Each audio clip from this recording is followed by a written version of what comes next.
It turns out that underwater hockey combined with frisbee played in space with a bunch of robotic astronauts makes for a rather compelling virtual reality game. Echo Arena is one of those rare VR titles where it doesn't feel forced, it doesn't feel gimmicky, and it actually seems as if it's got a large amount of depth to it, with you wanting to come back to it over and over again, just as you would a non-VR title. It really isn't a case of the future of VR is just around the corner. This is what VR will be like. It's here, and it's pretty bloody good. Now, in traditional Gamer Muscle format and fashion, we're going to be talking about the good and bad points of Echo Arena, but that does seem kind of moot given that Echo Arena will be coming out for free, no pennies or expenditure required, in 2 days' time from now, on July the 20th, 2017, for those of you watching this video in 4032 where this sport's perfectly normal. And that leads us to our first good point of this game. The fact that it is free to play means it's likely that it's not going to be dead within 2 weeks' time. This is a multiplayer game, it requires players. Unfortunately, with VR being an emerging platform, there aren't that many people on the grand scheme of things with VR headsets, and there's even fewer people willing to drop money on very specific titles that have no value if there's no one actually playing them. The movement, the animation, and how you approach navigating the environment in this game is absolutely superb. Sure, it does have a bit of a learning curve to it, and it's not immediately apparent how you get your character to move around and how to get them to move around very precisely. But after an hour or two of practice and learning how to use the wrist boosters, the main power booster, along with the ability to grapple onto objects and shuffle yourself around by actually gripping onto walls and then pulling away from them, gives you a level of control and movement through 3D space which is unrivaled by, I think, any other title, not just in VR, but in gaming as a whole. Outside of the functional aspect of the movement, this is probably also the closest that any of us will ever get to flying around in space. It's so good and so authentic feeling that I believe NASA could probably even use this to train their astronauts in avoiding door frames and cabinets with their heads when they first get aboard the International Space Station. Those of you that are somewhat jaded after playing thousands of VR titles and maybe starting to find it harder to get a sense of presence from games, you need to give this one a go. I think it's the combination of the ability to grapple onto walls, objects, people, and very cleanly move around with your hands very apparently attached to you and very apparently interacting with the game world that cause a sense of presence to be magnified, perhaps more so than any other VR title that's come out. Though the graphics for the most part are quite minimal, there's a really nice degree of polish and subtle texture work going on to make things feel actually quite detailed without then making the screen feel cluttered or getting in the way of the core gameplay. The space station design and the actual design of the characters is a little bit cliche, but it's a science fiction set in the future space sports game, so really it's to be expected for it to take inspiration from classic science fiction, along with a pinch of almost unnoticeable, definitely going to need your binoculars to see it, highlighted Tron edges. Outside of the general visual spectacle and the visual design choices, on a technical level, it looks really sharp, it runs really well, and again, it really magnifies the sense of presence, the little details on the characters' robotic bodies when you grapple onto them and you drag yourself close to them and you can see all the little nooks and crannies in 3D right in your face. It really is quite a spectacle.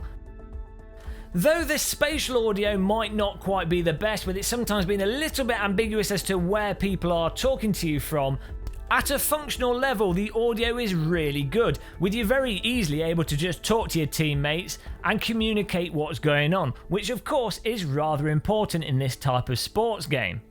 I think what's most impressive about it though is the fact that the audio just works. People's microphones are on by default, which might be a problem for some people, but generally for this type of game, again, it just makes sense to have it accessible, and it's really conducive to people loading into the game and just start talking to each other.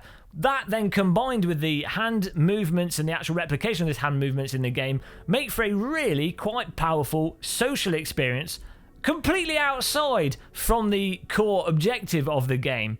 And you'll find when playing this, lots of people will just sit in the lobby chatting to each other and talking about things that are completely unrelated to the game that they're playing. And I think that shows a really powerful effect that you can get with VR when things like body presence are executed well, in combination with voice over IP that just works from the player's perspective.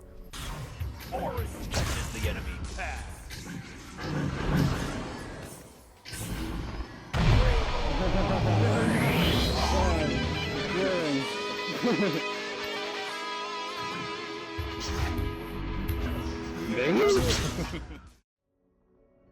Lastly, on the main good points, because there are indeed many good things about this game, is the pacing of the rounds and just how well executed the timing of everything is. For example, when someone scores a goal and everyone goes back to their pre-launch tube state, you have just the right amount of time to get yourself into position, decide what you're going to do as a team, and then go.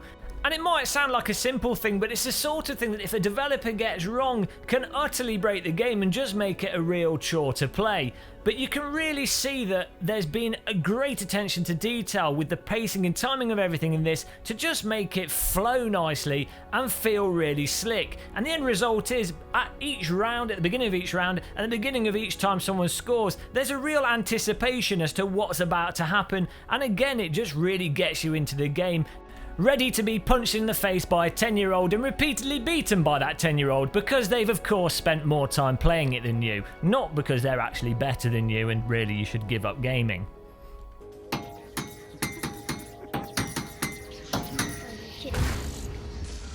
With the main positives out of the way, let's move in true British form and fashion, like a ballerina falling into a puddle, to the negative aspects of Echo Arena. And we'll begin with the first big negative of the title, and it's perhaps a negative that the developer can't really avoid, and that is the game is a lot easier to play if you've got full room scale tracking. Now, the developer has accommodated front-facing tracking, and it does work and it is playable in this way, and that's what I spent most of my time using. But it's very apparent that being able to turn around in 360 and not have to worry about using the click rotate movement to make sure you are mostly facing forwards gives you a huge advantage when it comes to just flying around, moving around the environment seamlessly. Though the developer's done a really good job with putting icons in your peripheral vision for where the frisbee is, at times you can't help but wish for having slightly wider field of view on the Oculus Rift to be able to better perceive what's going on around you. This is most noticeable when you're playing as a lonely goalkeeper, last to be picked by the other kids at school, left to yourself, talking to your invisible friend. When you're playing as a goalkeeper, you will find that the lack of periphery really does make it hard to actually see where the puck's coming from. When you're playing against lower skill players that don't know how to launch it at full speed, it's not so bad. But when you're playing with more advanced players that can do Mario Lemieux slap shots with their wrist, it can be a little bit frustrating that you can't use your periphery to preempt it and use proprioception to reenact NHL top level laser beam saves. The countdown timer guy can't count. 13, 14, 13, 12, 11, 10, 9, 8, 7, 6, 5, 4, 3, 2, 1. Though once you learn it, the frisbee shooting and aiming mechanics do work really well and you can be quite precise, it's really not intuitive in terms of it acting like a real object that you would throw, and is certainly nowhere near as intuitive as the basic player movement and the movement imparted to the player when you grapple and move yourself around the environment in that fashion. It's almost as if the frisbee throwing takes a completely abstract form, whereas the rest of the game takes a very literal, this is what it would be like to float around in zero-G space. I'm not sure if the developer is going to improve on that, or if they will change it now, as it's probably fairly ingrained into the title, and people that have learnt it, as I say, will have got around that and can use it as it is. but I do think it is a shame that it's not as immediately as intuitive when it comes to disc throwing as it potentially could be.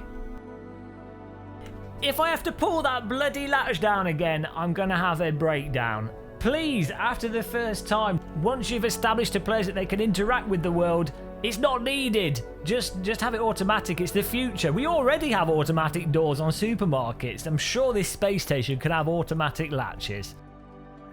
And finally, the last negative, I think, will come down to the final ranking that's implemented in the game. Obviously, the developer's going to continue working on the title, but because this is a skill-based game and it in many regards echoes aspects of titles like Rocket League, you will certainly find some players that have alien godlike skills and others that resemble a cat placed on a parabolic flight. So with that in mind, I really do think for the end success of this title, it will require some form of ELO ranking in there. But it's too early to say, so it's a bit of a shifty negative and more just a begging of the developers to put that into the title so that we have something that's super spicy and playable for new people and sadder people that have spent too much time playing. And 10-year-olds. Bloody 10-year-olds that are good at games. But there you have it, ladies and gentlemen. Those are the main good and bad points of Echo Arena. And I have to say, you have to get into it. You have to give it a go. This is one of those benchmark VR games. And given that it's free, you would have to have more than a few screws loose not to just download it and try it. So thanks for watching this. I hope it was informative. I hope you enjoyed it. The troll underneath the bridge across the river down the street tells me that if you do subscribe to the channel, you will be imbued with attractive ladies or men, or both, depending what you're into, as well as epic skills in this game. So make sure you do that. Make sure you click the like button. Drop us a comment under the video if you've got any questions. Let us know what you'd like to cover next. Till the next one, guys. Thanks for watching, and goodbye.